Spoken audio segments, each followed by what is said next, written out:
many trees, अनेक झाडं आहेत, but there are just two important trees, पण दोन महत्वाची झाडं आहेत, very important trees. अतिशय महत्वाची झाडं. The tree of good and evil एक तर बऱ्या आणि वाईटाचं ज्ञान देणारं झाड and the tree of life. आणि दुसरं आहे जीवनाचं झाड. These are the two most important trees ही दोन सगळ्यात महत्वाची झाडं त्या बागेत होती, that have a great effect on your life positively or negatively. ज्या दोन महत्वाच्या झाडांचा तुमच्या जीवनावर एक तर सकारात्मक नाही तर नकारात्मक प्रभाव पडेल. And so God put Adam in front of these two trees. तर देवाने आदामाला या दोन्ही झाडांच्या समोर आणलं He made him to stand before the tree of life, आणि जीवनी झाडाच्या समोर देवाने आदामाला उभं केलं, which signifies the life of God. जे जीवनी झाड देवाच्या जीवनाचं दर्शक आहे. The tree of life signifies the life of God, जीवनी झाड देवाच्या जीवनाचं दर्शक, so that he will contact the tree of life. की त्याने जीवनी झाडाशी संपर्क ठेवावा. Why? का? To receive God's life. देवाचं जीवन प्राप्त करून घ्यायला.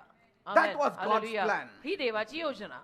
God always wanted to give life to man. देवाची इच्छा नेहमीच अशी होती की माणसाला मला जीवन द्यायचं आहे. Even when Jesus came on this earth, येशू सुद्धा जेव्हा या जगात आले he said, म्हणाले, I have come to give you life and life in abundance. मी तुम्हाला जीवन आणि भरपूर जीवन द्यायला आलेलो आहे. Okay? आमेन. But पण Satan wants to give all of us death. सैतानाला आपल्याला सगळ्यांना मरण द्यायचं आहे. So as the tree of life is the life of God, तर जीवनी झाड जसं देवाचं जीवन आहे, the tree of the knowledge of good and evil, तसं बऱ्या आणि वाईटाचं ज्ञान देणारं झाड it speaks of death. मृत्यूविषयी बोलतं बेटा.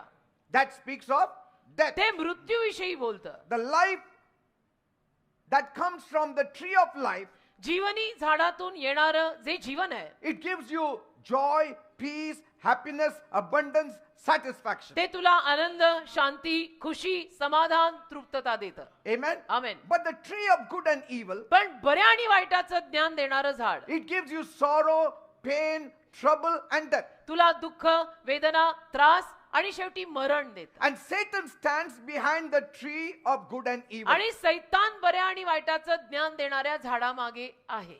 Satan has the power of death. सैतानाकडे मृत्यूचं सामर्थ्य आहे And God has the power of life. आणि देवाकडे जीवनाचं सामर्थ्य आहे.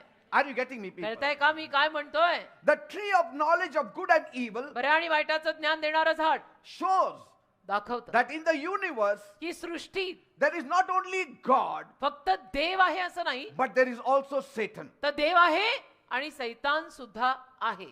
It also shows त्यावरनं असंही दिसतं that की in the universe सृष्टीत there is a good spirit and there is an evil spirit. एक चांगला आत्मा आहे आणि वाईट आत्मा सुद्धा आहे. And we need to understand this truth. आणि आपल्याला हे सत्य कळायला पाहिजे. God gives life to man, देव माणसाला जीवन देतो, but Satan gives death to man. सैतान माणसाला मरण देतो. If you obey God, तुम्ही जर देवाचं आज्ञापालन केलं you will get life. तुम्हाला जीवन मिळेल. If you obey the devil, तुम्ही सैतानाचं आज्ञापालन केलं you will get death. Moral moral नक्की मराल.